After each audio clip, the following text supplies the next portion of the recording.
अरे वाह वाह वाह वाह, मेरी रानी बिटिया पढ़ाई कर रही है। ये देखो पापा रानी बिटिया के लिए क्या लेकर आए हैं।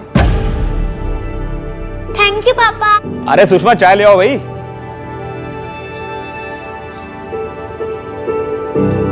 मम्मी ये सवाल समझ नहीं आना, समझाना प्लीज। बेटा अभी नहीं, मैं खाना बना लूं फिर बताती हूँ। ठीक, मैं समझाता हूँ।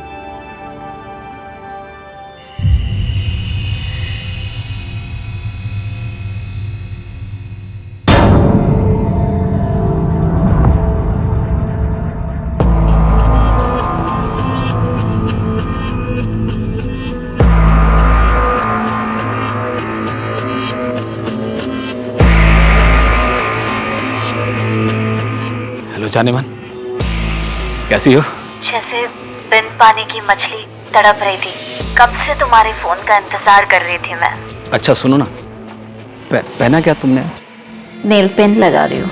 कपड़ों का बाद में बताऊंगी, अभी तक कुछ डिसाइड नहीं किया। कसम से स्वीटी, बहुत दिल कर रहा तुमसे मिलने का। तुम सामने देखने का, छूने का बहुत मन कर रहा। मिलो ना एक बार प्लीज। तुम आ जाइए। देर किस बात की है, कर लीजिए अपनी हसरतें पूरी। सच बोल रही हो? मैं अभी आ जाऊंगा, बता रहा हूँ। कहाँ मिलना मुझे बताओ तुम, अभी आता हूँ। रुको, एक फोटो भेजिए सिर्फ तुम्हारे लिए। क्या दिख रही हो स्वीटी, व्हाट अ स्माइल।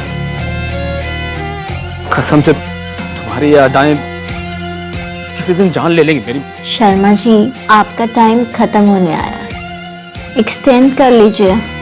सुनो स्वीटी, कल ना मुझे सुबह बहुत अर्जेंट मीटिंग है एक। मैं मतलब तुमसे कल बात करूं? अरे आपने तो दिल तोड़ दिया। आज सिर्फ 5 मिनट। मन तो नहीं है और क्या करूं, मजबूरी है। अच्छा स्वीटी सुनो, किस दो ना मुझे। दोहरी जिंदगी जितनी कठिन होती है उतने ही भयंकर उसके दुष्परिणाम भी होते हैं। विनाश का ये वो द्वार है जो आज नहीं तो कल खुलता है, और जब खुलता है तो वो अपने साथ तबाहियों का ऐसा सैलाब लेकर आता है जिससे कई जिंदगियां उजड़ जाती हैं। नमस्कार, मैं आशुतोष राणा, क्राइम पेट्रोल सतर्क में आप सभी का हार्दिक स्वागत करता हूं। आज मैं लेकर आया हूं एक ऐसा केस जिसमें अपराध की जड़ें इतनी जटिल थीं जिसकी गहराई तक पुलिस वक्त रहते पहुंच नहीं पाई। परिणाम स्वरूप अपराधी अपनी दोहरी जिंदगी का फायदा उठाकर सरेआम घूमता रहा और अपने नापाक इरादों को अंजाम देता रहा। इन अपराधों के पीछे छिपे हुए उस चेहरे तक क्या पुलिस कभी पहुंच पाएगी? ऋषि, तुमने बुलाया था? हाँ, तुमने लीव के लिए एप्लीकेशन दिया था ना? हाँ। अप्रूव हो गई। Rishi thank you so much, you are such a darling. Rishi, ये सब क्या है? Termination letter? तुम ऐसा कैसे कर सकते हो? मैंने तुम्हें बताया था मेरे घर पे कितनी प्रॉब्लम चल रही है, फिर भी तुमने ऐसा किया। रोहन, प्रॉब्लम सबकी लाइफ में होती है। अभी कंपनी सबकी प्रॉब्लम सुनने बैठेगी तो कंपनी का दिवाला निकल जाएगा यार। क्या बकवास कर रहे हो? हाँ, तुम यहाँ लोगों की छुट्टियां बांटते फिर रहे हो और तुमने मुझे नौकरी से निकाल दिया। ऋषि, हाथ कैसे लगा तुमने? मैं तुम्हें छोड़ूंगा नहीं। यार, मैं तुम्हें छोड़ूगा नहीं ऋषि, मैं तुम्हें छोड़ूंगा नहीं, याद रखना। ये हो गया मेरा सूरज रेडी। ममता जल्दी करो यार, लेट हो रहा है, मंडे ट्रैफिक हो जाएगा। हाँ हाँ, आ गई आ गई आ गई। कैसी लग रही हो? अच्छी लग रही है। बस ममता ये गजरा निकाल दो यार, प्लाजा होटल में सही नहीं रहेगा। सरप्राइज! हैप्पी बर्थडे दीदी। Thank you. हैप्पी बर्थडे भाभी।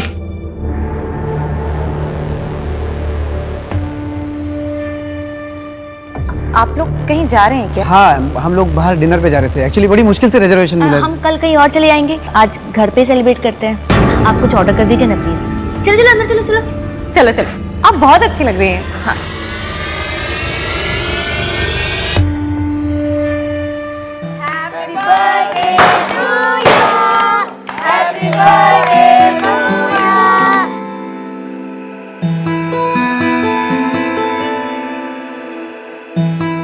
ऋषि, तेरा वो क्रिप्टो करेंसी का रेट कितना बढ़ा? कल तक बढ़ा हुआ था यार, लेकिन आज थोड़ा मार्केट डाउन है। मार्केट है ऊपर नीचे होता रहता है, लेकिन डिजिटल करेंसी इंडिया का फ्यूचर है। सही है यार। यार श्वेता, स्कूल की फीस इतनी बढ़ गई है, लूट मचा रखी है इन लोगों ने। हाँ यार ममता, सही बोल रही है तू।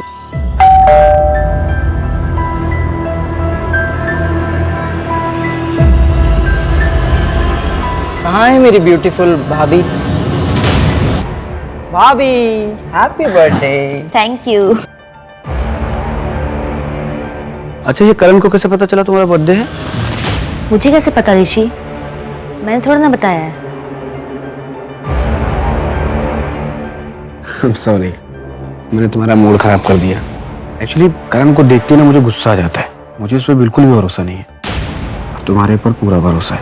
हर मर्द की ना यही फेवरेट लाइन होती है। मम्मी मम्मी बचाओ, मम्मी मम्मी मम्मी बचाओ, मम्मी उधर कोई तो है, मम्मी मम्मी। आपका बैग। मैं क्या सोच रही थी कि सूरज को ना आज स्कूल नहीं भेजते हैं, वो बहुत डरा हुआ है। हाँ ठीक है, मैं भी ऑफिस से जल्दी आने की कोशिश करूंगा। चलो मैं निकलता हूँ।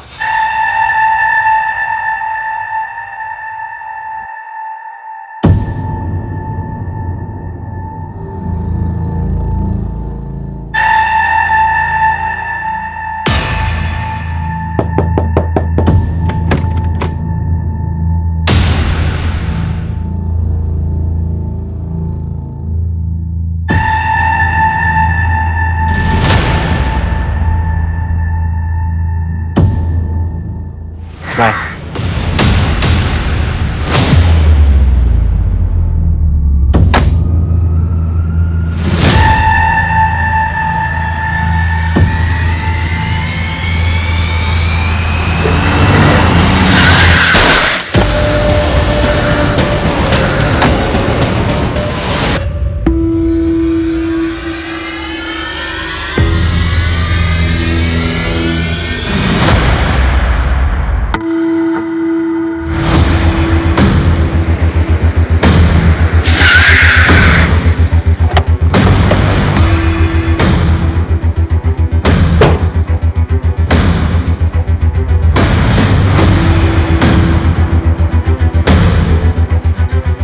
माथुर, कोई फाउल प्ले?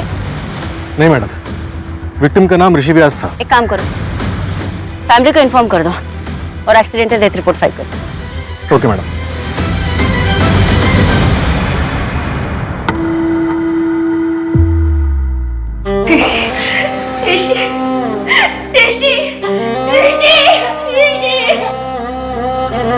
मैडम, ऋषि की पोस्टमार्टम रिपोर्ट के मुताबिक उसकी मौत सर पे गहरी चोट लगने की वजह से हुई। लेकिन कार पे तो हमें कोई एक्सीडेंट के निशान नहीं मिले। इसका मतलब एक्सीडेंट इतनी फोर्सफुली नहीं हुआ कि ऑन द स्पॉट डेथ हो जाए। हाँ मैडम, अजीब बात तो है। और एक बात मैडम, ये ऋषि व्यास प्रीति पुष्कर का जीजा है। प्रीति पुष्कर समीर पुष्कर की वाइफ है नहीं? हाँ मैडम, प्रीति और ममता दोनों कजन है। कितने साल हुए इनकी शादी को? 5 साल। भैया 45 तो बहुत ज्यादा है। 35 थे ना, आप 40 लगा। अरे किस बात के 40 रुपए कह रही हो यार प्रीति तुम? 35 रुपए से 1 रुपए ज्यादा नहीं देंगे, लेना तो लो, नहीं तो अपना। अब इतने में नहीं हो पाएगा। तो फिर एक काम करो, अब जाओ। यार प्रीति, ऐसे लोगों ने सर पे नहीं चढ़ाते यार। और तुम ऐसे पैसे बांटती रहोगी तो फिर तो हमने खोल लिया रेस्टोरेंट। समीर, उसकी बीवी बीमार थी। तो हमने ठेका ले रखा है इस बात का। अच्छा ठीक है, तुम गुस्सा मत हो, तुम बैठो, मैं चाय लेकर आती हूँ। सुनो प्रीति, आज शाम को तुम ममता दीदी के यहाँ पे जा रही हो ना? हाँ तो आते हुए ऑटो मत करना, मैं तुम्हें बाइक से पिक करूंगा। ठीक है।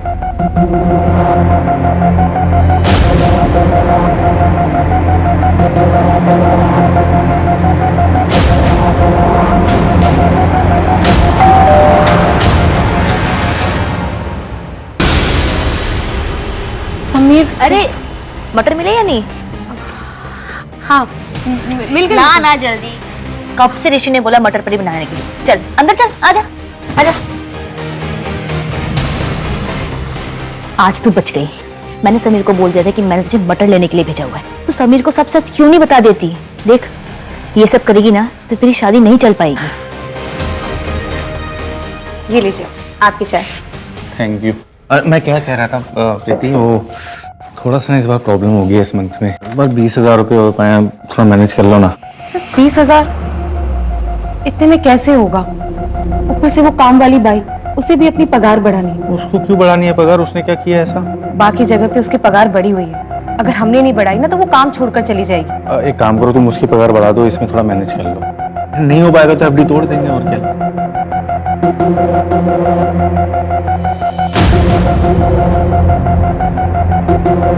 समीर, डॉक्टर ने बोला है कि अगर इस बार भी मैं प्रेग्नेंट नहीं हुई तो आईवीएफ कराना पड़ेगा।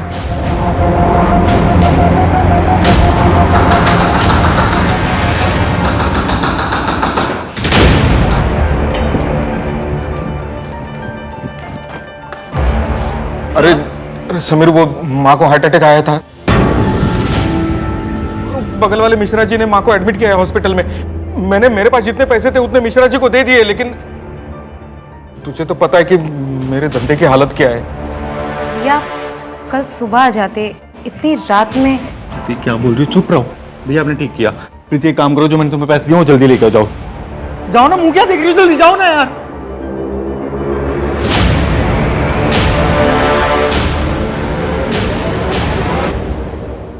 लेकिन तरुण भैया की भी तो कोई जिम्मेदारी बनती है ना, सब कुछ तुम ही क्यों करते हो?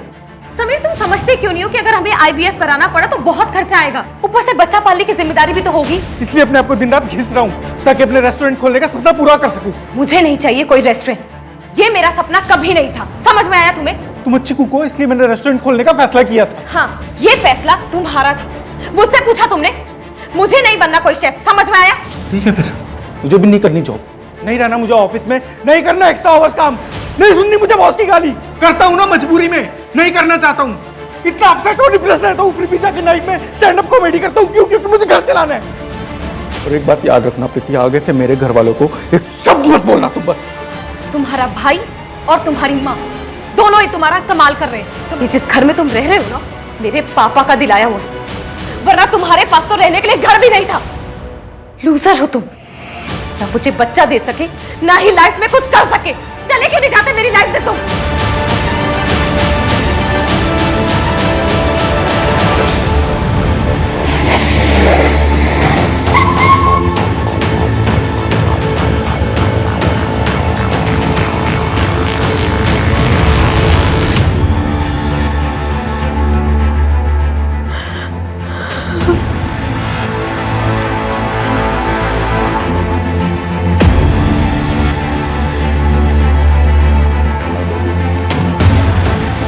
बॉडी पोस्टमार्टम के लिए भेजो। मैं समीर पुष्कर अपने पूरे होशो हवास में ये लेटर लिख रहा हूँ। मैंने अपने परिवार को खुश रखने की बहुत कोशिशें की, पर लाख कोशिशों के बावजूद मैं उसमें असफल रहा। शादी के 5 साल बाद भी मैं अपनी वाइफ को बच्चा नहीं दे पाया। शायद कमी मुझ में ही है, इसलिए मैं आत्महत्या कर रहा हूँ। इसका जिम्मेदार कोई और नहीं, सिर्फ मैं हूँ। प्रीति, तुम अपना ख्याल रखना। समीर ने एक दुकान रेंट पे ली थी, रेस्टोरेंट खोलने का काम चल रहा था और ऑफिस में भी उसका प्रमोशन होने वाला था, पर शायद पैसों की काफी तंगी चल रही थी उसे।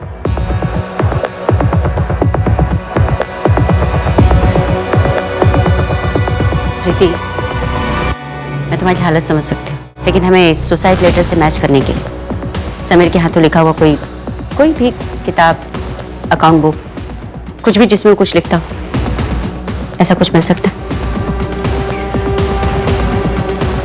समीर की एक डायरी है जिसमें वो अपने स्टैंड अप कॉमेडी की स्क्रिप्ट लिखता था। प्लीज।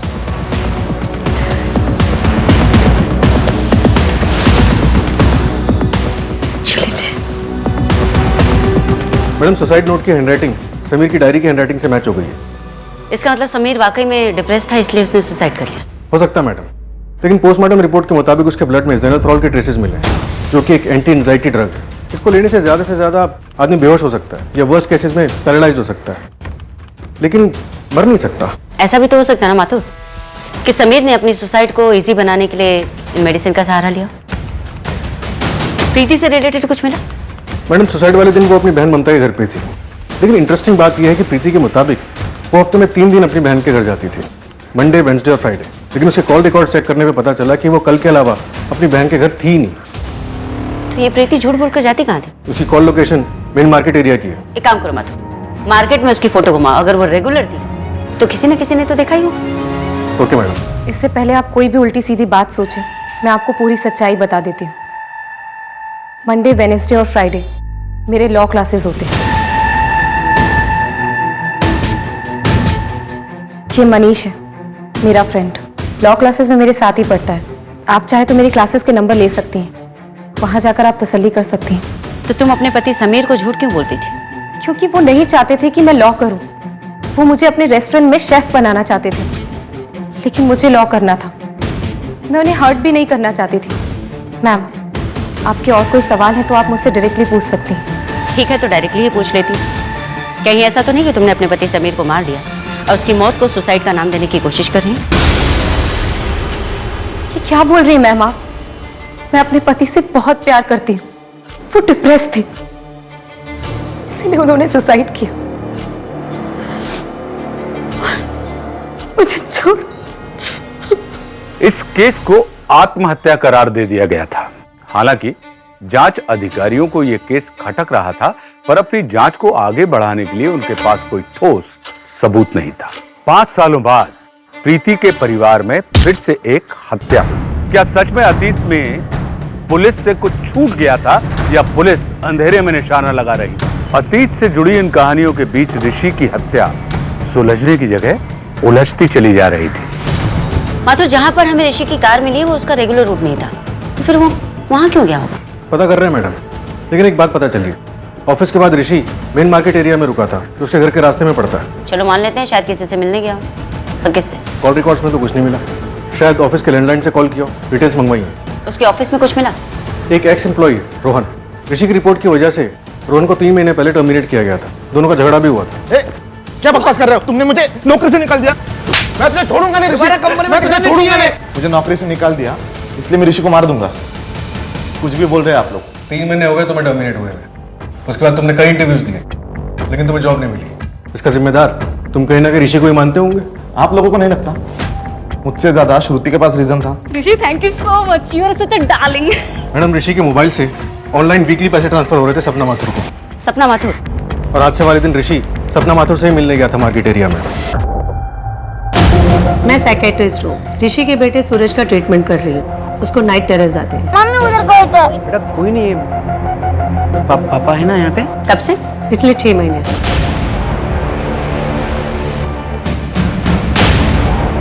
मैडम, रोहन सही कह रहा था। श्रुति ने ऋषि के खिलाफ सेक्सुअल हैरेसमेंट का केस फाइल किया था। Rishi, thank you so much, you are such a darling. और उसके 2 महीने बाद श्रुति को कंपनी से निकाल दिया गया। फिलहाल उसका एड्रेस ट्रेस कर रहे हैं, उसने शहर चेंज किया। मैडम एक बात, प्रीति की शादी कर ली मैडम। गुड, लाइफ में मूव ऑन हो गई। लेकिन मैडम उसने मनीष से शादी की। ये मनीष है, मेरा फ्रेंड। ये प्रीति और कितने दिन रहने वाली यहाँ पे? धीरे बोलो, अभी अभी तो आई है वो। अभी तो उसके पति ने आत्महत्या की है। तो क्या विधवा आश्रम खोल रखा है मैंने? और अभी भी का क्या मतलब है? महीना भर हो गया उसके पति को मर के। अगर इतनी परेशानी है ना तो मैं रेंट पे कर दूंगी, कोई एहसान नहीं चाहिए आपका। प्रीति, कैसे बातें कर रही है तुम? माफी मांगो चलो। अच्छा, अगर ये बोलेंगे तो चलेगा। मैं कोई माफी वाफी नहीं मांगने वाली। इससे पहले मैं तुझे धक्के मार के निकाल दूं। निकल जा। दीदी, जीजू बहुत गुस्से वाले थे, पर पूरे घर को संभाल कर रखते थे, और अब आपको संभालना है, सूरज को। आप प्लीज हिम्मत से काम लीजिए। ऑफ कोर्स मैम, मैं ऋषि के साथ ही काम करता था। पूरे ऑफिस को पता था कि श्रुति ने कंप्लेंट की, लेकिन ऋषि का कहना था कि श्रुति ने उसे सेक्सुअल फेवर ऑफर किया था प्रमोशन के लिए। प्रथमेश, आप कंपनी में सेक्सुअल हैरेसमेंट कमेटी में भी थे, लेकिन श्रुति के कंप्लेंट करने के 2 महीने बाद आपने उसे रिजाइन करने के लिए कहा। हाँ, उसके पीछे एक वैलिड रीजन था। हाँ, मेरे हस्बैंड की डेथ ऑन ड्यूटी हुई थी। रेलवे डिपार्टमेंट में कंपनसेशन के लिए ऑफिसर ने पहले मुझसे पैसे मांगे थे और फिर सेक्सुअल फेवर भी। देखिए मैडम, मैं सच कह रही हूँ, ऋषि ने मेरे साथ जबरदस्ती करने की कोशिश की थी। ऋषि, तुमने बुलाया था? हाँ श्रुति, आओ बैठो। How are you? I'm good. Good. ये रहा तुम्हारा प्रमोशन लेटर।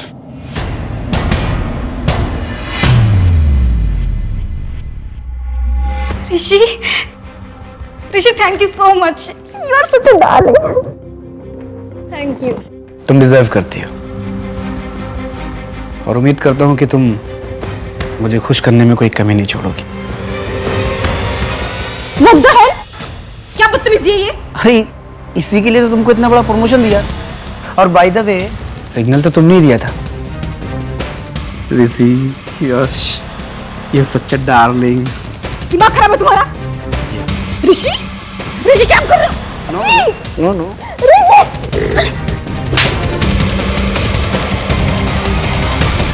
देखो श्रुति, तुम्हारे पास दो ऑप्शन हैं। या तो तुम ये केस कंटिन्यू करो या फिर खुद रिजाइन दे दो। और इस बात का ध्यान रखना, अगर ये तुम केस कंटिन्यू करोगी तो तुम्हारे उस रेलवे डिपार्टमेंट वाले केस पर भी असर होगा। वहां नहीं समझेंगे कि कई बार हेरसमेंट हो सकता है। हम समझ रहे हैं। तो घबरा क्यों रहे हो? ऋषि तो ये डिजर्व करता ही था, और एक्सीडेंट हुआ है तो इन्वेस्टिगेट तो होगा ही। मैडम मैं कॉल करती हूँ बेटा। मैडम एक इंटरेस्टिंग बात पता चली। प्रीति फिलहाल एक लॉ फर्म में इन्वेस्टिगेटिंग फॉरेंसिक ऑफिसर की पोस्ट पे काम कर रही है। फॉरेंसिक? यस मैडम, उसने अपने मास्टर्स फॉरेंसिक साइंस में किए थे और उसके बाद लॉ किया। इससे ऋषि के बारे में कोई और इन्फॉर्मेशन? नहीं मैडम, अभी तक कुछ सामने नहीं आया। सूरज, अब तो तेरे पापा मर गए, अब तेरी स्कूल की फीस और ट्यूशन की फीस कौन भरेगा? मम्मी है ना, वो काम करेगी। अच्छा चल, मेरा घर आ गया, ठीक है, बाय बाय।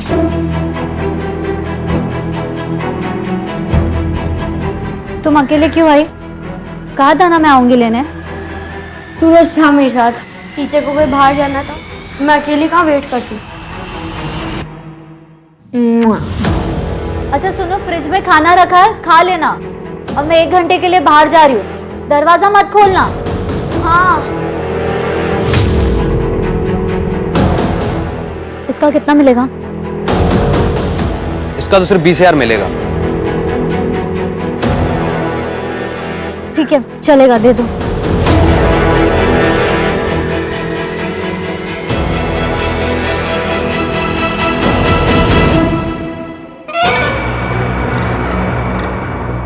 ये लो, 20,000 है। इतने में तो खुद ही कर ले।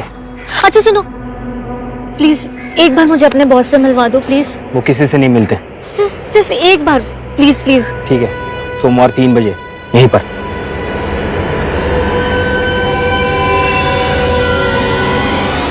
ये देखिए मैडम, ये ब्लड मार्क्स है। इसका मतलब एक्सीडेंट नहीं, अटैक हुआ है।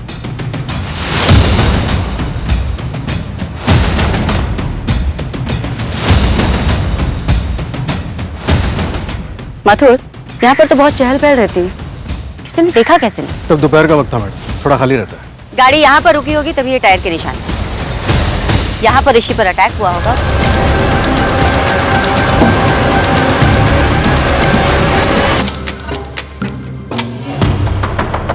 क्या बे, क्यों ठोक रहा है? मैडम श्रुति का तो कुछ पता नहीं चला, लेकिन ऋषि और प्रीति के बीच एक लिंक मिला है। समीर की मौत के बाद तकरीबन 2 सालों तक ऋषि ने प्रीति के अकाउंट में पैसे ट्रांसफर किए थे प्रॉपर्टी का केस लड़ने के लिए। कैसी प्रॉपर्टी? मेरे भाई के चिता की आग अभी तक ठंडी भी नहीं हुई और तू अपने आशिक के साथ गुलछर्रे उड़ा रही है। याद रखना, मेरी प्रॉपर्टी में से तुझे एक ढेला भी नहीं दूंगा मैं। सब कुछ हमारा खरीदा हुआ है, हर चीज में समीर के पैसे लगे। अब आज वो नहीं है तो आप हर चीज हड़पना चाहते हैं? ये मैं होने नहीं दूंगी, कोर्ट तक घसीटूंगी आपको। तुझे जहां जाना है वहां जा, लेकिन मैं तुझे एक फूटी कौड़ी नहीं दूंगा प्रॉपर्टी में से। प्रीति, कोर्ट केस लड़ने में मैं तुम्हारी हेल्प कर सकता हूँ, लेकिन केस सेटल होने तक तुम शादी नहीं कर सकती।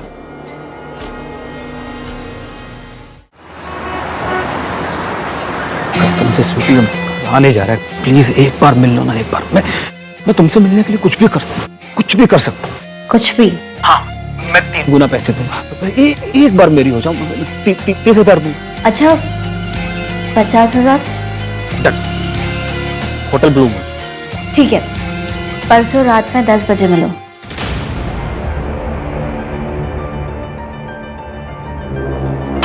हाँ, फिर से? माँ को हार्ट अटैक आया, बाईपास करना पड़ेगा, बहुत पैसे लगेंगे। तुम टेंशन मत लेना, सब ठीक हो जाएगा।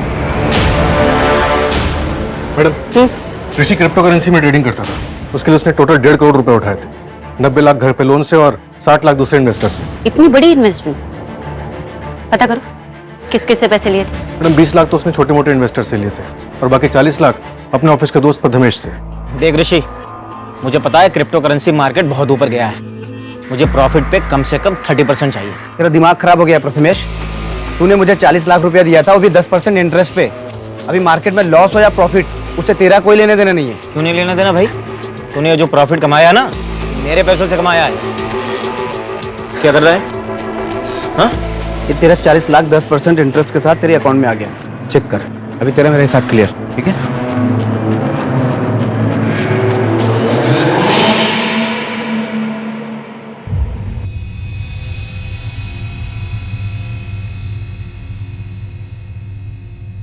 दीदी, क्लेम कब सेटल होगा? जब तक पुलिस इस केस को एक्सीडेंटल डेथ बोल के बंद नहीं कर देती। एक बार ये झंझट खत्म हो जाती तो इंश्योरेंस के पैसे मिल जाते और फिर घर चलाने में भी कितनी आसानी होती। हाँ, पर इन सब झंझटों की वजह से लगता है कि सब कुछ छोड़ दूं। नहीं दीदी, बहुत बड़ी अमाउंट है ये, और फिर जीजू ने ये सब आप लोगों के लिए तो करवाया है ना। 1 करोड़ का लाइफ इंश्योरेंस? हाँ मैडम, लेकिन ये क्लेम अभी तक सेटल नहीं हुआ है, जब तक कि हम मर्डर को रूल आउट नहीं कर देते। मैडम, रोहन की सीडीआर रिपोर्ट से पता चला है कि लगातार वो एक नंबर से बात कर रहा है। कहाँ का नंबर है? दिल्ली का है मैडम। किसका? अर्चना मिश्रा के नाम से रजिस्टर्ड है। अर्चना मिश्रा? केस में नया ताश का पता कहाँ से आ गया? माथुर, तुम दिल्ली के लेने। Okay madam.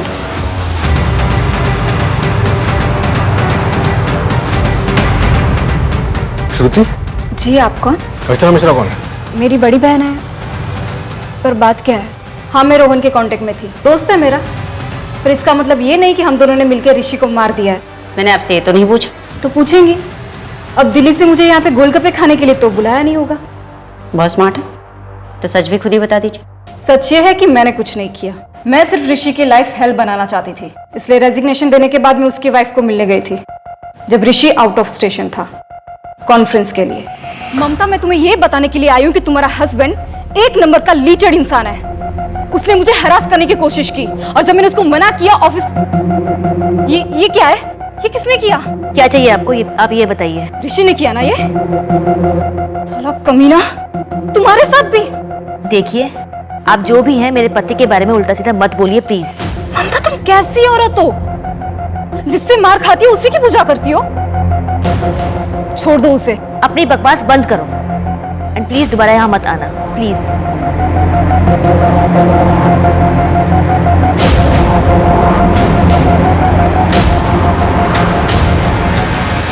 ऋषि ने मुझ पर सिर्फ एक ही बार हाथ उठाया था। क्या मैं जान सकती हूँ क्यों?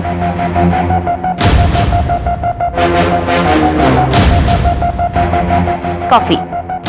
थैंक यू भाभी। अच्छा, तो मेरे पीठ पीछे सूरज की पढ़ाई के नाम पे ये सब चल रहा है घर में। चलता हूँ। कैसी बातें कर रहे हो तुम? भाभी बोलता है वो मुझे। क्या ऋषि ने कभी सूरज पर भी हाथ उठाया था? नहीं मैम, ऋषि एक बहुत अच्छे पिता थे। उस दिन वो नशे की हालत में थे, इसलिए उनसे गलती हो गई थी। वो बहुत शर्मिंदा थे। श्रुति ने तो आज मुझे फंसा ही दिया था। पर तुम टेंशन क्यों ले रही हो? तुमने कुछ किया है क्या? नहीं सर, मुंह पर उसने कपड़ा बांध कर रखा था और जाते वक्त कब गई पता भी नहीं चला, लेकिन उस लड़की के पीठ पे सिगरेट से जलता है वैसा निशान था।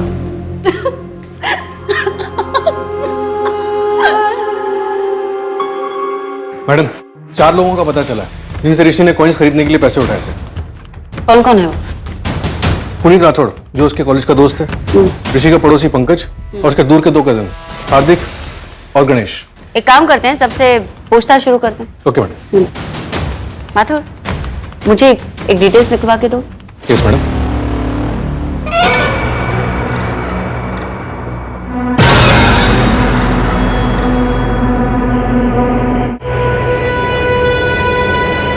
कहाँ है तुम्हारे बॉस? मुझे उनसे मिलना है।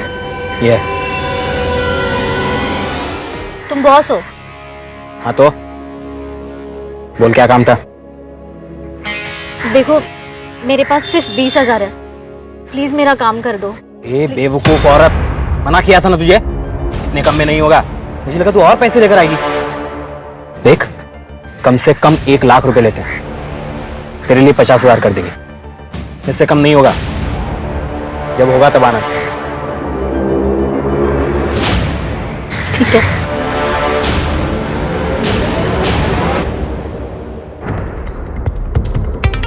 माथुर, ऋषि ने जिन 4 लोगों से पैसे लिए थे उसमें से तीसरा बंदा है ना? हाँ मैडम, हार्दिक नाम है इसका, और चौथा है गणेश। फिलहाल वो नागपुर में है, वहाँ के लोकल पुलिस को इन्फॉर्म कर दिया, वो लोग पूछताछ करेंगे। जी, हार्दिक पांडे का घर यही है? हाँ, हार्दिक मेरे हस्बैंड है। बुलाइए उन्हें। ऋषि व्यास मर्डर केस को लेकर उनसे कुछ पूछताछ करनी है। लेकिन हार्दिक का तो 20 तारीख को किडनैप हो गया है।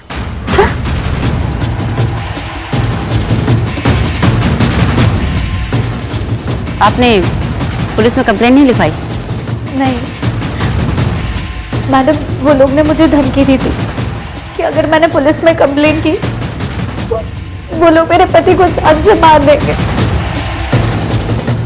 किडनैपर ने आपको बड़ी मार्केट के पीछे कच्ची वाली सड़क पर पैसे लेकर बुलाए हैं ना?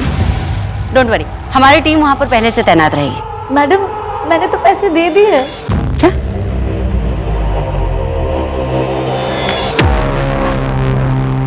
वो लोग आज मेरे पति हार्दिक को छोड़ने वाले थे, लेकिन वो अब तक घर नहीं आए। माथुर, लोकल पुलिस स्टेशन को इस केस के बारे में अपडेट करो। Okay madam. क्या हार्दिक का कनेक्शन पहले किसी मर्डर केस में था? जी मैडम, जगत शर्मा नाम था विक्टिम का। वो एक मल्टीनेशनल कंपनी में काम करता था। छानबीन करने में ये पता चला कि जगत किसी ड्रीम गर्ल नाम की साइट का कस्टमर था, और ये ड्रीम गर्ल साइट हार्दिक के नाम रजिस्टर थी। ये तो हनी ट्रैपिंग का केस है। हाँ मैडम, एक लड़की ने मर्डर किया था। हालांकि होटल का कोई भी स्टाफ उसका चेहरा नहीं देख पाया, क्योंकि उस लड़की ने अपना मुंह कपड़े से ढका हुआ था। हार्दिक का आईपी एड्रेस हम ट्रैक कर ही रहे थे कि उसके पहले ही उसका किडनैप हो गया। माथुर, इस हार्दिक का नाम हमारे यहाँ ऋषि मर्डर केस में भी है और वहाँ जगत शर्मा मर्डर केस में भी। हम उससे सवाल करने वाले होते हैं और वो किडनैप हो जाता है। कहीं ऐसा तो नहीं कि कोई हमें गुमराह करने की कोशिश कर रहा है? मैडम, आप कहना चाहती हैं कि हार्दिक की किडनैपिंग फेक थी? हाँ, प्रीति बोल रही हूँ। मिलो ना एक बार। 1 मिनट का 500 और मिलने का 15,000, और वो भी सिर्फ आपके लिए। अभी आ जाऊंगा, बता रहा हूँ। कहाँ मिलना मुझे बताओ, तुम अभी आता हूँ।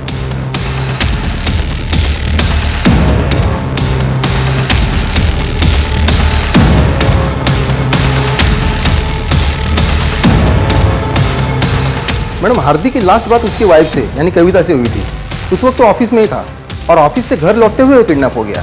उसके ऑफिस से घर के बीच रास्ते में जितने भी सीसीटीवी कैमरास है वो सब मैं खंगालता हूँ, शायद कुछ हाथ लग जाए। Thank you Joshi. Thank you. Mathur, इस हार्दिक और कविता की बेटी साक्षी। हार्दिक और कविता की अपनी बेटी नहीं।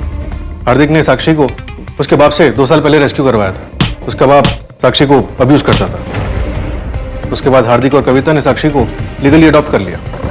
सर, ये जो आपने डिटेल्स मांगी थी,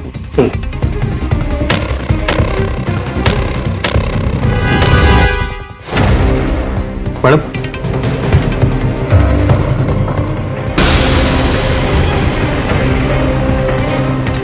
माथुर, जब कोई क्रिमिनल लंबे समय तक पकड़ा नहीं जाता ना, तो उसे अहंकार हो जाता है, और अपने उस अहंकार के चलते वो गलतियां कर बैठता है।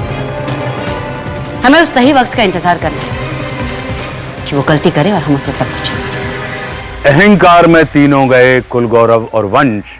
ना मानो तो देख लो रावण, कौरव, कंस। हमें हमारे कर्मों की सजा मिलती है। समय सर्वशक्तिमान है। आपका मित्र कौन है, आपका शत्रु कौन है, ये बात सिर्फ समय ही बता सकता है। हाय साक्षी। अच्छा सुनो, मैं 1 घंटे के बाद तुम दोनों को लेने आऊंगी, लेकिन अकेले घर मत आना, ठीक है?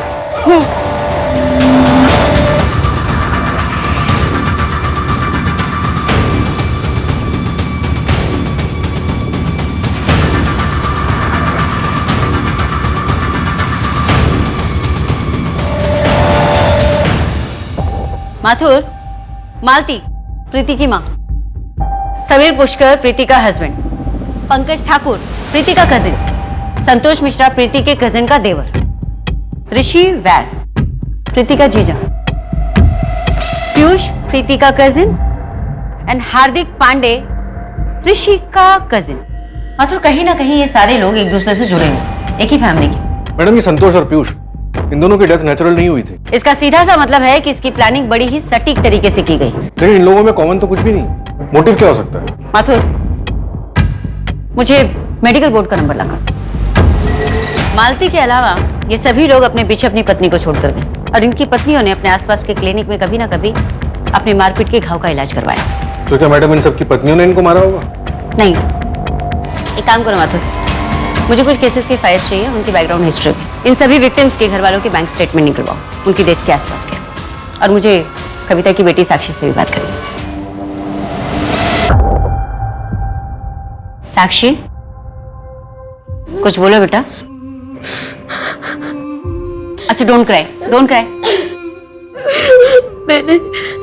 मैंने उन्हें पापा समझा था, लेकिन वो मेरे साथ गंदा काम कर रहे थे और माँ को भी किसी और आदमी के पास भेजते थे। साक्षी, ओके ओके, गुड।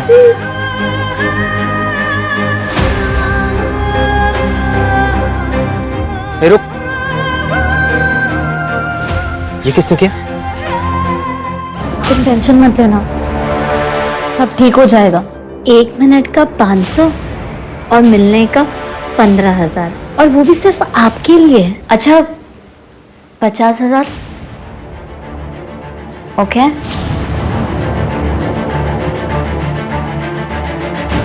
कल की बुकिंग है, मोटी पार्टी है, 50,000 मिलेंगे। देखो, तुम जो बोलोगे ना वो सब मैं कर लूंगी। प्लीज प्लीज ये सब मत कराओ। एक चुप, तुम को मैं भी आता हूँ।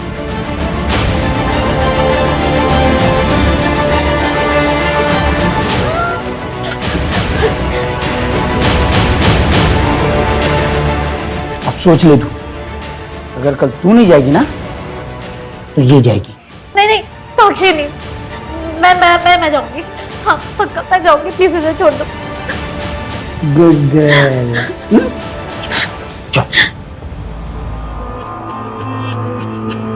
हेलो, मैं स्वीटी, और आप? संजू, आपकी आवाज बहुत प्यारी है, आपसे मिलना चाहता हूँ। अरे इतनी जल्दी? पहले थोड़ी दोस्ती तो कर लो। तो दोस्ती के लिए कितने पैसे खर्च करने होंगे? अच्छी चीज कीमती होती है संजू।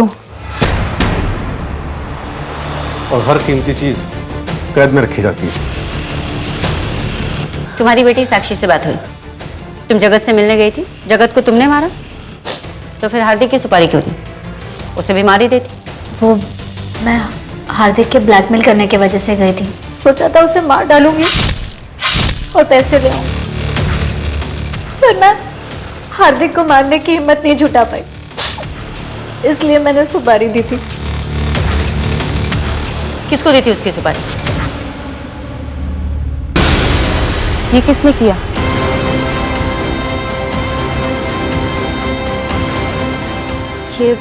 ये मेरे पति ने किया।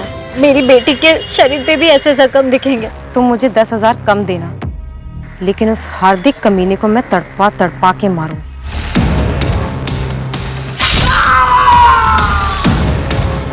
ड्रीम गर्ल की साइट तुम चलाती थी? हार्दिक के मरने के बाद वो साइट मैं चलाती थी। मैम, समीर ने सुसाइड किया था। ये लेटर जो समीर ने अपनी छुट्टी के लिए अपनी कंपनी को लिखा था, उसकी ओरिजिनल हैंडराइटिंग, ये उसका सुसाइड नोट, ये डायरी, दोनों की हैंडराइटिंग एक दूसरे से मैच करती जो तुमने लिखी। हुआ क्या?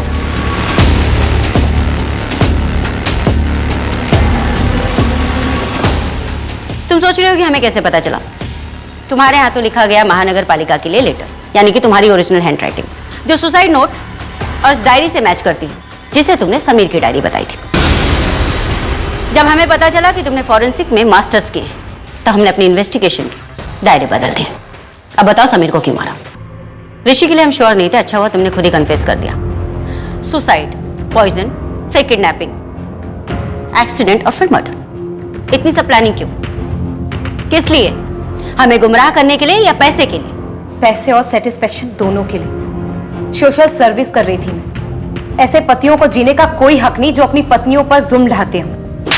तो तुम in house husband killer, domestic violence गलत है, लेकिन उसके लिए कानून व्यवस्था है। उनके खिलाफ केस हो सकता है, कानून उन्हें उनकी सजा देता।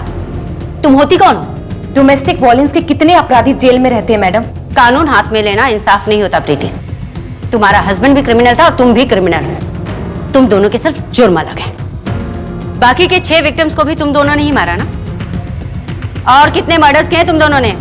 तुम एक मासूम औरत थी, डोमेस्टिक वायलेंस की शिकार, लेकिन आज देखो अपने आप को, तुम एक खूंखार अपराधी बन चुकी हो। भारत में घरेलू हिंसा की जड़ें काफी गहरी हैं और ये व्यापक रूप से प्रचलित है। नेशनल क्राइम रिकॉर्ड्स 2019 की रिपोर्ट के अनुसार महिलाओं के खिलाफ अपराधों के सभी 4,05,000 मामलों में से अधिकांश यानी कि लगभग 30.9% मामले धारा 498A के तहत दर्ज हुए हैं। इस धारा के तहत सिर्फ वही मामले दर्ज किए जाते हैं जिसमें पति या उसके रिश्तेदारों द्वारा क्रूरता की जाती है। हालांकि महिलाओं के खिलाफ अपराधों का सबसे बड़ा हिस्सा होने के बावजूद घरेलू हिंसा को कम रिपोर्ट किए गए अपराधों के रूप में जाना जाता है। जो प्रीति और ममता ने किया वो कभी सही नहीं हो सकता। जिस वक्त उन दोनों ने अपराध करने का फैसला किया, उसी वक्त से वो दोनों पीड़िता नहीं बल्कि शातिर अपराधी बन गए। अब मैं आशुतोष राणा विदा लेता हूं आपसे। हम फिर मिलेंगे एक ऐसी ही कहानी के साथ जो आपको रखेगी सतर्क और जिंदगी को सुरक्षित। तब तक अपना और अपने परिवार का ख्याल रखिए और देखते रहिए क्राइम पेट्रोल सतर्क। जय हिंद। मैं आशुतोष राणा क्राइम पेट्रोल सतर्क में आप सभी का हार्दिक स्वागत करता हूं। Action speaks louder than words. शब्दों से अधिक कर्म बोलता है, लेकिन आत्महत्या कोई साहसी काम नहीं है। लेकिन सवाल यह था कि यह सब उस लड़की का सोशल मीडिया पे फेमस होने का एजेंडा था या वो जो बोल रही थी वो वाकई करने वाली थी। उसके बयान ने सोशल मीडिया और पुलिस महकमे में खलबली मचा दी थी। और वहीं दूसरी तरफ प्रीति नाम की एक लड़की का मर्डर हुआ था और किसी को खबर भी नहीं थी। एक दिल दहला देने वाला अपराध गुमनाम था और एक लड़की का सोशल मीडिया पर लाइव आके सुसाइड करने के लिए कहना इतना लोकप्रिय बन गया था कि हर जगह उसी की चर्चा होने लगी थी। जैसे हर एक कहानी के पीछे कई कहानियां छिपी होती हैं, वैसे ही अपराध के पीछे भी कई सारे अपराध छिपे होते हैं। पर इन अपराधों की तह में क्या छिपा था? नमस्कार। फ्लाइट 1234 में मैं एयर होस्टेस मोनिका सिंह आप सबका स्वागत करती हूँ।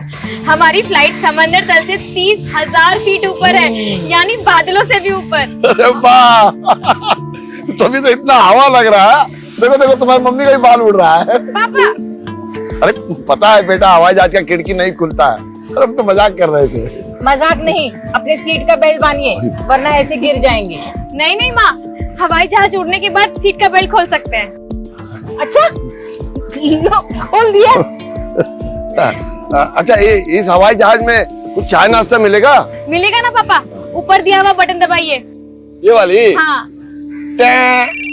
लो, तुम्हारे पापा की घंटी बज गई। अरे हमारी नहीं, फोन की घंटी बज गई। कुछ भी बोलती हो।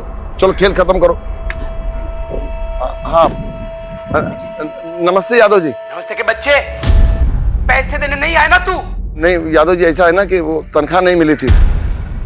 जी जी, पर हम कल जरूर कोशिश करेंगे। हाँ, जी, नहीं भूलेंगे नहीं। जी जी, नमस्ते। क्या हुआ? अरे वही हमेशा का रोना, खर्चा और कर्जा तो बढ़ता ही जा रहा है। और आप ऐसे में मोनिका को एयर होस्टेस की कोर्स करने का सपना दिखा रहे हैं। अरे वो रास्ता हम निकाल लेंगे, तुम फिक्र मत करो। तुम हमारे साथ नीचे चलो, जब तुमसे बात करना है। और बेटा मोनिका, तुम बिल्कुल फिक्र नहीं करना। हाँ, तुम अच्छे से अपना पढ़ाई पे ध्यान दो, ठीक है? आओ चलो नीचे चलो।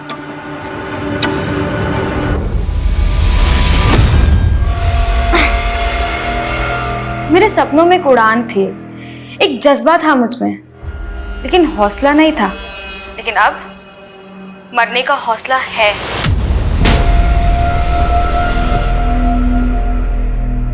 ये क्या? अभी तक 25,000 व्यूज भी नहीं हुए। कम ऑन गाइस, जल्दी से 30,000 व्यूज पहुंचाइए। मैं इंस्पेक्टर आदिल खान हूँ। आप मुझे बताओ आपकी प्रॉब्लम क्या है, पर ऐसा कोई कदम मत उठाना।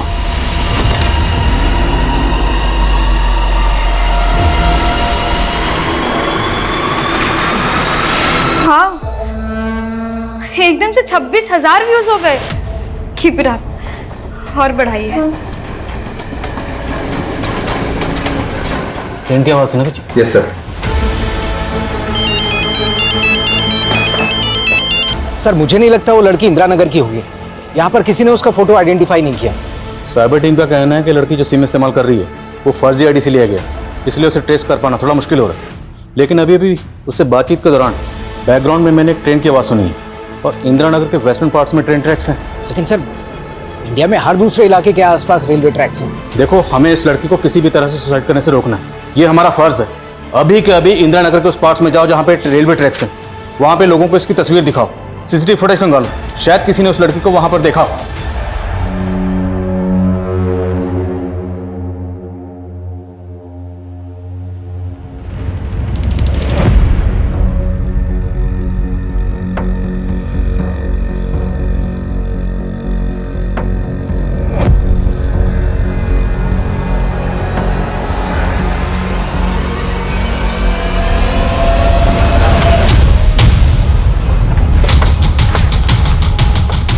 Hello sir. सर मैं निशा, मैंने ही आपको फोन किया था। ये है वो घर। किसका घर है ये? मालूम नहीं, पर बहुत दिन से बंद पड़ा है। आप कहाँ रहती हैं? पास वाली कॉलोनी में सर। सर प्लीज चेक करवाइए ना। देखिए कितनी बदबू आ रही है। पक्का उस लड़की की लाश ना अंदर ही सड़ रही है। कौन लड़की? मालूम नहीं सर, लेकिन कल उसकी चीख सुनी थी मैंने यहाँ से। ताला तोड़वा।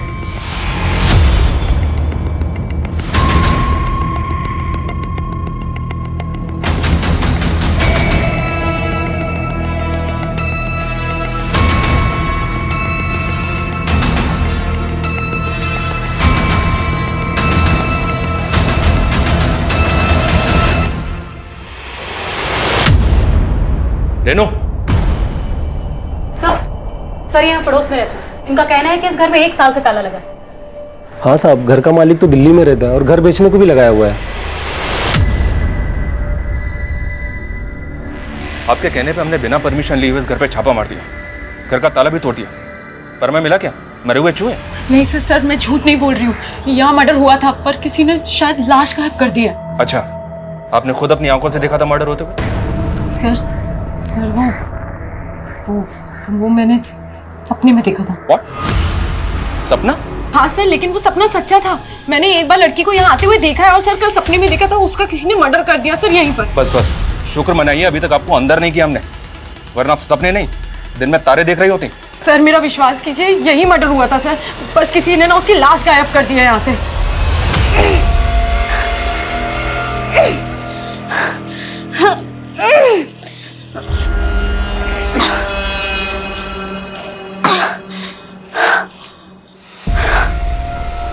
बहुत भारी है, 52 किलो का है, ऑलमोस्ट मेरे वेट के बराबर।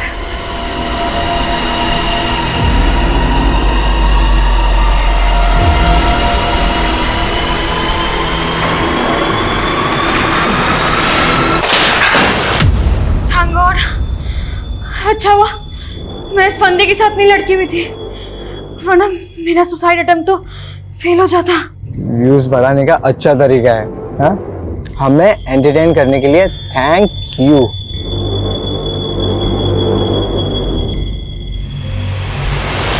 सनी, कोई मजाक नहीं हो रहा है।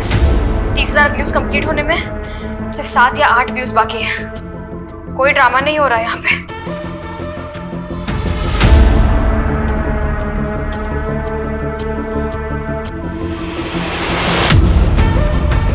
No, please, don't do this.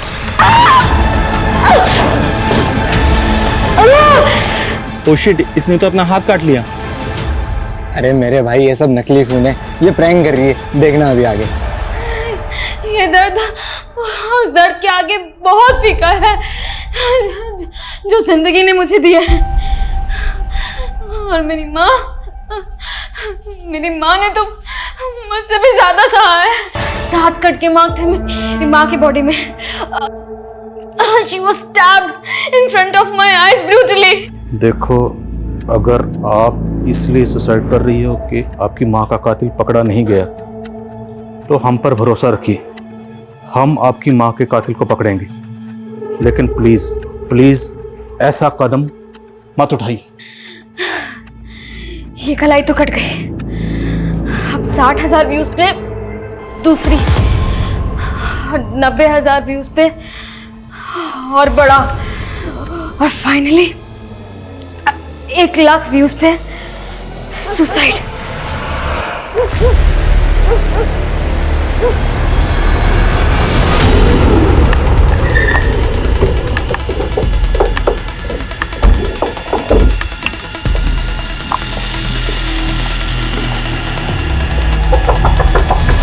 Prakash ji, आप एक डॉक्टर हैं और एक डॉक्टर की बीवी इस तरह के अंधविश्वास की बातें करती है। मैं अपनी बीवी की तरफ से आपसे माफी मांगता हूं। I am really sorry. लेकिन अगर अगली बार इन्होंने इस तरह की गलती की तो हम इनके खिलाफ एक सॉलिड केस दायर करेंगे। जी। तुम्हें मेरे अंदर भी भूत नजर आ रहा है?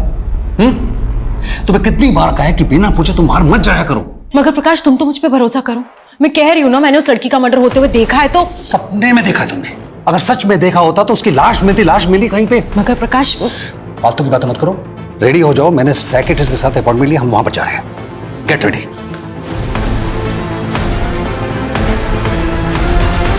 सर, इंदिरा नगर में रेलवे ट्रैक के पास में उस लड़की का पता लगाने की हम लगातार कोशिश कर रहे हैं, लेकिन कुछ पता नहीं चल रहा है। लाइव वीडियो में बैकग्राउंड में मैंने कुत्तों के भौंकने की आवाज सुनी, तो हो सकता है किसी ऐसे घर में हो जहाँ पे पेट्स हैं। लेकिन सर, अभी तक ये कंफर्म कहाँ हुआ है कि वो लड़की इंदिरा नगर में ही है। हमें उस लड़की को बचाना है। अपनी कोशिश जारी रखो, किसी भी कीमत पर। Sir, yes. एसपी सर ने उस लड़की द्वारा इस्तेमाल किए जाने वाले फेक आईडी के नंबर के सीडीआर फैक्स किए हैं।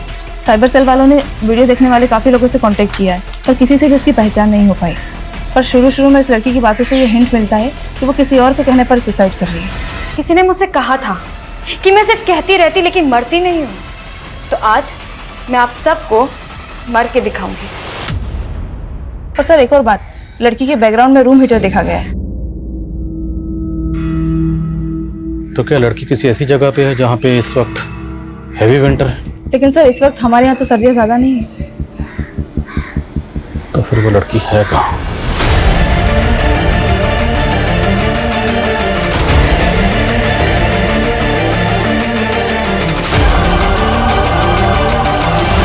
हाय रेवती। अच्छा सुन, मेरी एक हेल्प करेगी क्या? अपने एरिया के एसपी का नंबर मिल सकता है?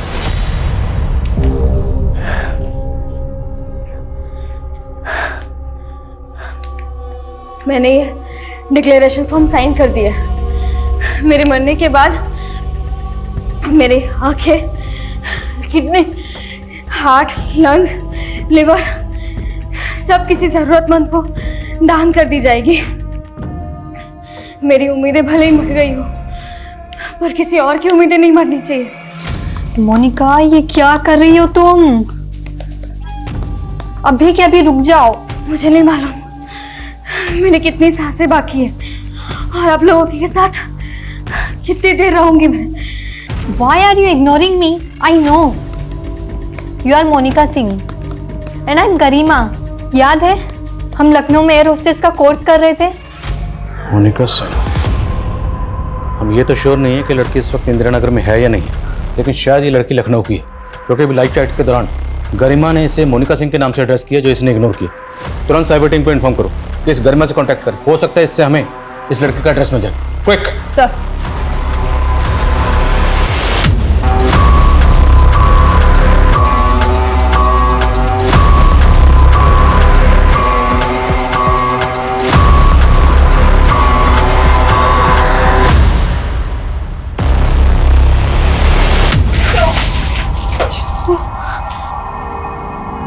Sorry, I am really sorry. क्या सॉरी? होली चल रही है क्या?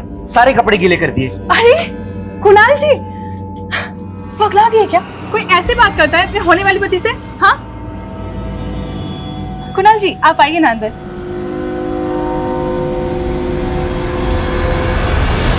एक फिल्मी डायलॉग है, जिंदगी में माँ की कमी महबूब पूरा कर देता है, और आपके ये 1,00,000 व्यूज मेरी जिंदगी पूरा कर देंगे। Come on guys, 60,000 views complete होने में सिर्फ 9,000 व्यूज बाकी है। भले इसके रूम में हीटर ऑन है, इससे बार बार पसीना आ रहा है। सर ये ऐसे एरिया में नहीं है जहाँ विंटर है, ये हमें भटकाने की कोशिश कर रही है। हाँ नेहा, सर साइबर टीम की गरिमा से बात हुई, वो लोग श्योर है कि लड़की मोनिका सिंह ही है। मोनिका 7 साल पहले एक इंस्टीट्यूट में गरिमा के साथ एयर होस्टेस का कोर्स कर रही थी, लेकिन कोर्स बीच में ही छोड़ दिया था उसने। मोनिका सिंह का एड्रेस मिला? जी सर, बाराबंकी का एक एड्रेस है जो इंस्टीट्यूट के रिकॉर्ड में है। क्या मैडम, आपकी फालतू की बात पे भरोसा नहीं किया मैंने, तो आपने एसपी सर से शिकायत कर दी मेरी कि मैं आपकी बात की सुनवाई नहीं कर रहा हूँ? क्योंकि सर आपने मुझे कहा उस घर में लाश भी तो नहीं मिली थी ना, कहाँ है लाश, दिखाइए हमें। क्योंकि सर किसी ने उस लाश को कार्पेट में लपेट के कूड़ेदान में डंप कर दिया है। सर मेरा भरोसा कीजिए प्लीज। सर यही देखिए। रेनू वहां उठो।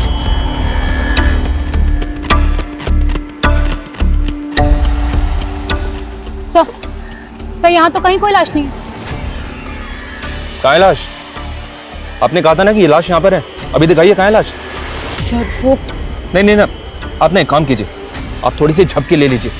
आपको सपने आते हैं ना, हो सकता है कि लाश आपके सपने में आकर आपको बता दे कहाँ है वो।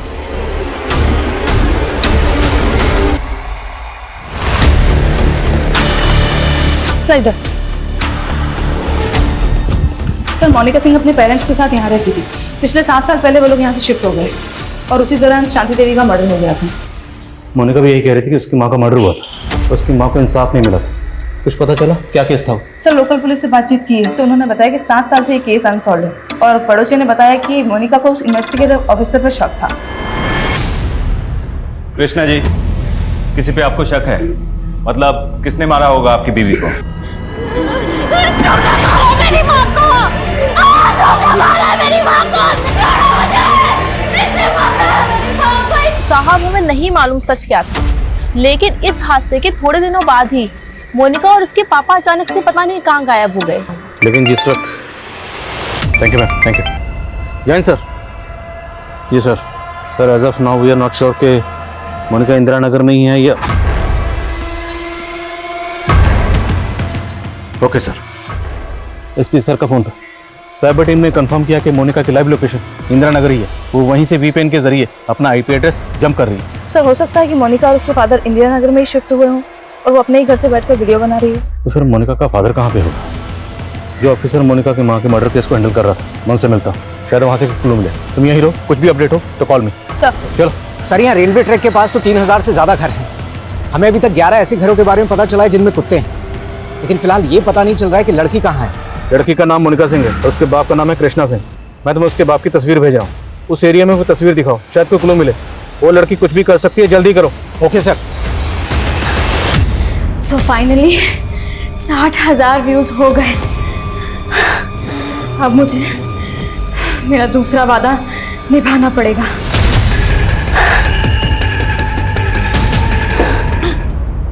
सर मैंने उस सपने वाली औरत निशा के बारे में पता किया। वो पहले लखनऊ में रहती थी और सर उसके मोहल्ले वालों का कहना है कि वो वहां भी ऐसे ही हेलुसिनेट करती थी। हेलुसिनेट? जी सर।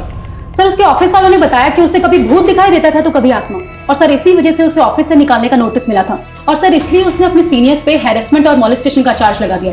लेकिन सर जांच में कुछ नहीं निकला, इसके बाद वो नाव आ गई। कहीं सबके पीछे निशा का कोई हिडन एजेंडा तो नहीं? इस निशा की सच्चाई मुझे एसपी सर के सामने पेश करनी है। इस निशा की वजह से मुझे एसपी सर से काफी कुछ सुनने को मिला।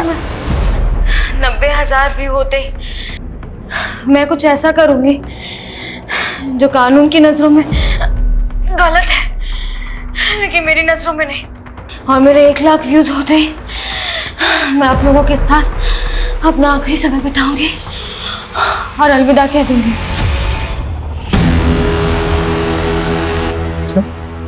पिस्टल? हाँ सर। सर पहले फेक आईडी का नंबर और अब पिस्टल। मुझे तो लग रहा है ये लड़की कहीं क्रिमिनल एक्टिविटी से जुड़ी है।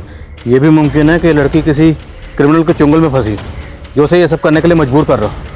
एक काम करो, जितने भी ऐसे सस्पिशियस और हिस्ट्री शीटर्स का इंदिरा नगर से ताल्लुक है, सबकी डिटेल्स निकलो और जल्दी करो। Okay sir.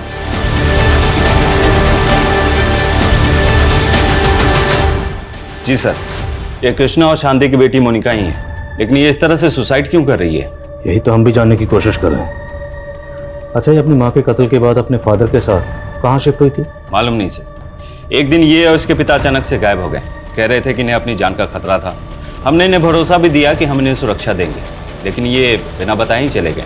हमने सुना है कि मोनिका अपनी माँ के कत्ल का इल्जाम आपके ऊपर लगा रही है, तो कहीं आपके डर की वजह से तो नहीं कहीं चले गए, या फिर आपने उनको गायब? सर, किसी ने कुछ भी बोल दिया और आपने सवाल दाग दिया मुझ पर। इस लड़की की दिमागी हालत ठीक नहीं थी, और आप ही देखिए ना, जिस तरीके से ये लाइव आकर ड्रामा कर रही है, आपको ये नॉर्मल लग रही है?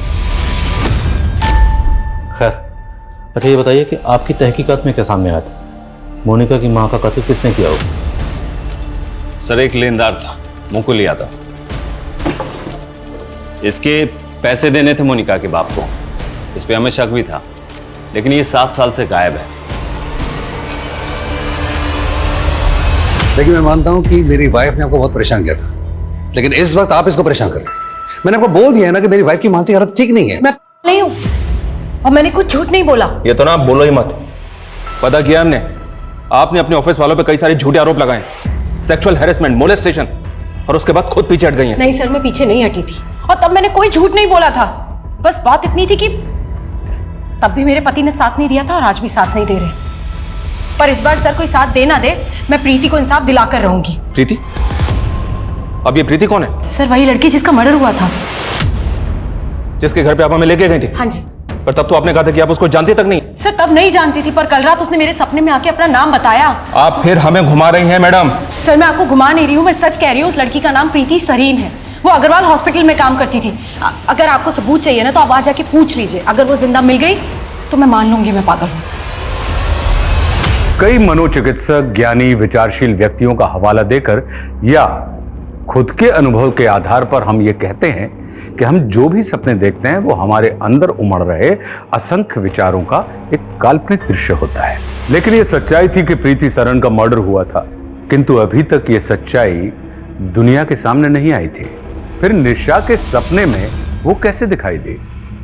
ये सवाल इस केस का पैमाना ही बदल के रखने वाला था। वहीं दूसरी ओर मोनिका की तलाश में अब एक नया किरदार सामने आया था, मुकुल यादव, जिसे सीतापुर पुलिस मोनिका की मां का हत्यारा मान के पिछले 7 सालों से ढूंढ रही थी। वहीं उस केस के इन्वेस्टिगेटिव ऑफिसर एसआई जावेद की भूमिका भी सवालों के घेरे में थी। मोनिका के साथ ऐसा क्या हुआ था जो आज वो सोशल मीडिया पे लाइव आकर आत्महत्या का प्रयास कर रही थी? लेकिन इस कमरे में एक और ऐसी चीज है जो मेरा सुसाइड डिवाइस है। गैस कीजिए और मुझे बताइए कि वो क्या है। जी हाँ सर, प्रीति सरन हमारे यहाँ ही काम करती है, वो नर्स है यहाँ पर। कहाँ है वो? सर, वो तो काफी दिन पहले ही छुट्टी लेकर गांव चली गई। उसकी माँ का श्राद्ध था, पर उसने वापस ज्वाइन नहीं किया सर। मैंने उसे कांटेक्ट करने की कोशिश भी की थी, पर उसका फोन ही बंद आ रहा है। आप प्रीति का फोटो, उसका एड्रेस और उसका नंबर दीजिए। सर, मोनिका के फादर कृष्णा का जो नंबर मिला था वो पिछले 6 महीने से बाराबंकी के वशीता नगर में एक्टिव था, और सर उसी नंबर पे उस दौरान जागृति नाम की किसी लेडी से कंटिन्यू बात हुई थी। जागृति, इसका ये वशिष्ठ नगर वाला एड्रेस मुझे मैसेज करो।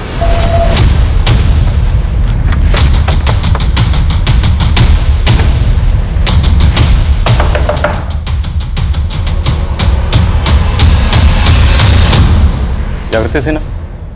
जी सर। मोनिका कहाँ है? मोनिका क्या कर क्या दिया मोनिका? तलाशी लो पूरे घर की तलाशी लो। हटी। सर हुआ क्या है? सब जगह चेक करो। सर किया क्या है मोनिका ने? ये कर रही है वो सुसाइड। कहाँ है ये? और इसके फादर कहाँ? कृष्णा। मैं कृष्णा से पिछले 6 महीने से नहीं मिली हूँ, मुझे नहीं पता वो कहाँ है। अब ये मत बोलना कि ये भी नहीं पता कि मोनिका कहाँ है। सब पता किया हमने। मोनिका के फादर कृष्णा से दूसरी शादी की थी ना आपने? लेकिन सर अब हम अलग हो चुके हैं। सर, कृष्णा ने अलग होने से पहले मोनिका की भी शादी कर दी थी। मोनिका अपने पति के साथ रहती थी। कौन है उसका पति? सब वो कुणाल यादव। कहाँ रहता है वो?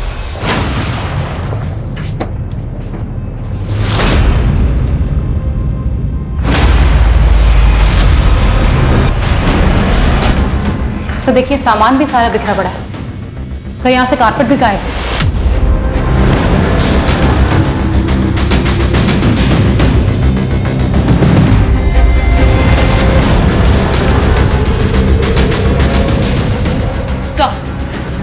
सर पड़ोस के लोग कह रहे हैं कि कई दिनों से प्रीति को किसी ने नहीं देखा है। और सर यहाँ की हालत देख के तो लग रहा है कि निशा सच कह रही थी, सच में प्रीति का खून हुआ है। लेकिन निशा ने कहा था कि प्रीति उसके सपने में आई थी। प्रीति का मर्डर उसने सपने में विटनेस किया और सपने में ही उसने देखा कि उसने प्रीति की लाश को कारपेट में लपेट कर डंप किया है, लेकिन हमें कोई लाश नहीं मिली। फिर उसने यह भी बताया कि प्रीति ने सपने में आकर उसे अपना नाम बताया, पर क्रिमिनल का नहीं। रेनू, ये सारी बातें ना मुझे एकदम इलॉजिकल लग रही हैं। कहीं ऐसा तो नहीं ये निशा हमारे साथ कोई गेम खेल रही है?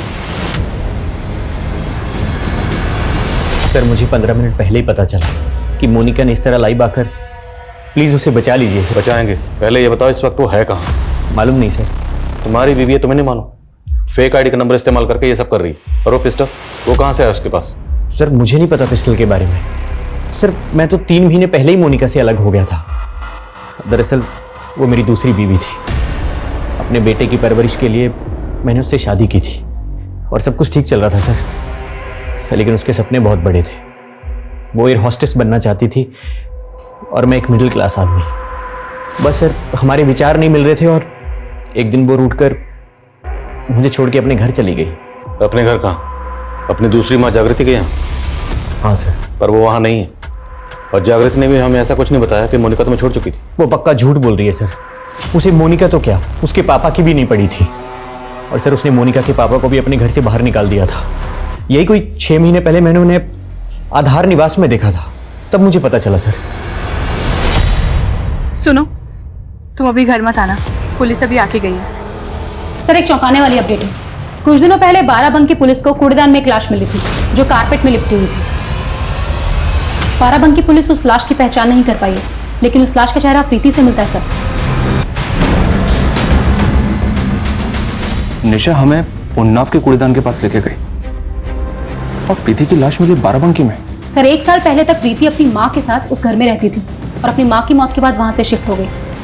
लेकिन रेनू, सवाल यह है, क्या निशा को वाकई में प्रीति के सपने आते हैं या मसला कुछ और है? क्योंकि निशा लगातार इस बात को बोल रही है कि वो प्रीति को जानती तक नहीं है। तो फिर इस मर्डर केस में ये भूत और सपने का क्या माजरा है? कमीने, तूने प्रीति को मारा है ना, मैं तेरी जान ले लूंगी, तुझे छोड़ूंगी नहीं। तू देख, तुझे जान से मार दूंगी, बिल्कुल भी नहीं छोड़ूंगी। सर मैंने सुरेंद्रनाथ आधार निवास में पता किया है, कृष्णा कल से वहां दिखाई नहीं दिया। अब मोनिका सुबह से लाइव है, तो फिर कृष्णा कहाँ है? सर एक अपडेट है। नेहा पता करो कृष्णा कहाँ है, मैं कॉल बैक करता हूँ। Sir yes sir, cyber cell ने ये फोटो भेजा है। मोनिका जिस फेक आईडी के नंबर से लाइव है, उसके सीडीआर में इस गोपाल दास का नंबर मिला है। कानपुर का रहने वाला है, लेकिन ये भी गायब है। कौन है गोपाल दास? 2 नंबर के धंधे करता है सर, कई हिस्ट्री शीटर से कांटेक्ट है इसका। और मोनिका जो नंबर इस्तेमाल कर रही है वो भी किसी हिस्ट्री शीटर का। आप लोग बार बार मुझसे मेरे मरने की वजह पूछ रहे थे ना, तो अब मैं उसी को मारने जा रही हूँ जो मेरे मरने की वजह है। सर ये लड़की कह रही है कि 90 के व्यूज के बाद किसी का मर्डर करेगी। आज मेरे अंत से पहले उसका अंत होगा।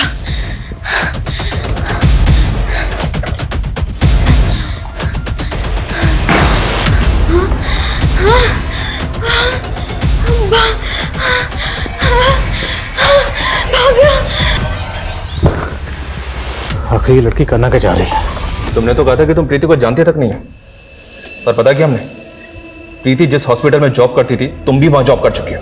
हाँ सर, मैं भी याद करने की कोशिश कर रही थी कि आखिर मैंने प्रीति को देखा कहाँ है। तो याद आया कि प्रीति ने जब हॉस्पिटल ज्वाइन किया था उसके 15 दिन बाद मैंने हॉस्पिटल छोड़ दिया था, तब से मैं उसे मिली भी नहीं। मैं आपको एक बात बताना तो भूल ही गई, कल रात प्रीति मेरे सपने में फिर आई थी और इस बार उसने मुझे अपने खूनी के बारे में बताया कि उसका खून किसने किया है। सर यहाँ तक कि उसने मुझे ये भी बताया कि उस खूनी ने उसका खून करके उसके घर से पैसे जेवरात सब चुराए, यहाँ तक कि वो पेंडेंट भी चुराया है जो प्रीति ने अपनी मम्मी के लिए खरीदा था। और सर उस कमीने ने उसे चुराकर अपनी गर्लफ्रेंड को दे दिया। कुछ भी बोले जा रही हो तुम, हैं? कौन क्रिमिनल, कौन गर्लफ्रेंड, किसकी बात कर रही हो तुम? मुझे हमेशा मलाल रहेगा कि मैं सुसाइड करने से पहले वो पापी का मर्डर नहीं कर पाई। लेकिन मैं पुलिस वालों से यही चाहूंगी कि वो उसे पकड़े और सराखों के पीछे रख डाल दे। लखनऊ में वो किसी और औरत के साथ अय्याशी करता और अपनी अय्याशी पूरी करने के लिए वो माँ की तरह मेरा भी सौदा करने लगा। बड़े बड़े बिजनेसमैन और नेता, पुलिस वाले, इनके साथ मेरा सौदा करता। वो लोग मेरा रेप करने के लिए मेरे बाप को पैसे देते। भले ही मैंने खरीद के तुमसे शादी की है, पर मैं ये रिश्ता उसी शिद्दत के साथ निभाऊंगा जैसा पति पत्नी में होता है। उस आदमी की बातें सुनकर मैंने अपनी जिंदगी समझौता तो कर लिया, लेकिन मुझे नहीं मालूम था कि वो आदमी हर साल अपने लिए एक नई बीवी खरीद कर लेकर आता है और पुरानी से उबकर उसे बेच देता है। मीटर ऑफ करो।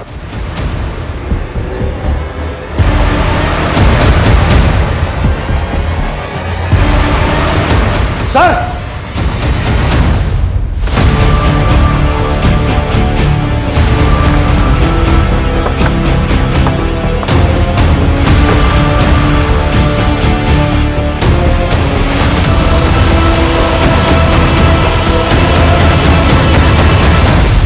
इसकी दोषी जागृति है।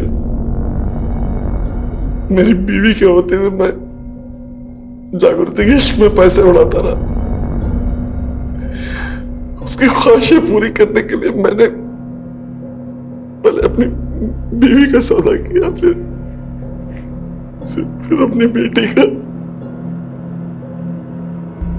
उस जागृति की वजह से मैं ऐसा बना सर। अब इस जेल में जो तू सजा भुगतेगा ना, वो जागृति की वजह से नहीं, तेरे अपने कर्मों की वजह से भुगतेगा। चल बोल। सब मैं जागृति को खुश करना चाहता था। प्रीति अकेली थी घर पे। मैं लैपटॉप ठीक करने गया तो एक अय्याश औरत को महंगा तोहफा देने के लिए तूने एक लड़की को मार दिया, ये भी शामिल है? नहीं सर, मैं इसमें शामिल नहीं हूँ। माना कि मैं शौकीन हूँ, लेकिन मैंने इससे ये कभी नहीं कहा कि किसी को मार के मुझे तोहफा दे। और कृष्णा, तेरा तीसरा पति, ये तो पता ही है ना, उसकी बेटी के साथ। सर, जो किया वो कृष्णा ने किया। मैंने कब बोला उसे कि अपनी बेटी का सौदा कर? देखिए सर, आप सारे गुनाह मुझ पे ऐसे नहीं बढ़ सकते। हर अपराधी अपनी सफाई में कुछ ना कुछ कहता है, लेकिन मोनिका और उसकी मां के साथ जो ज्यादतियां हुई उसकी कभी कोई माफी नहीं हो सकती। मोनिका के पिता कृष्णा के बाद पुलिस ने जल्दी ही मोनिका के पति कुणाल को भी। मोनिका के होश में आने के बाद कई और चौंकाने वाले नाम सामने आए। नेता, वकील, पुलिस अधिकारी, व्यापारी, 28 से ज्यादा लोगों को नामजद किया गया जिन्होंने मोनिका का रेप किया था। लेकिन प्रीति सरन की हत्या का केस जिस तरह से सामने आया, उसकी विचित्रता आज भी रहस्य बनी हुई है। निशा की गवाही, उसकी बातें सब कुछ सच साबित हुई, लेकिन वो सच्चाई निशा ने सपने में देखी होगी, ये बात काफी चौंकाने वाली है। कई मनोचिकित्सक आज भी निशा की मनोस्थिति समझते हुए इस अविश्वसनीय सी लगने वाली घटना पर शोध कर रहे हैं, लेकिन दुनिया में अक्सर ऐसी घटनाएं हुई हैं या हो रही हैं जिनके पीछे कोई लॉजिक या फैक्ट नहीं होता। मैं आशुतोष राणा विदा लेता हूं आपसे। हम फिर मिलेंगे एक ऐसी ही कहानी के साथ जो आपको रखेगी सतर्क और जिंदगी को सुरक्षित। तब तक अपना और अपने परिवार का ख्याल रखिए और देखते रहिए क्राइम पेट्रोल सतर्क। जय हिंद। इस तरह के और भी एपिसोड देखने के लिए हमारे चैनल को सब्सक्राइब करें और बेल आइकन दबाना ना भूलें।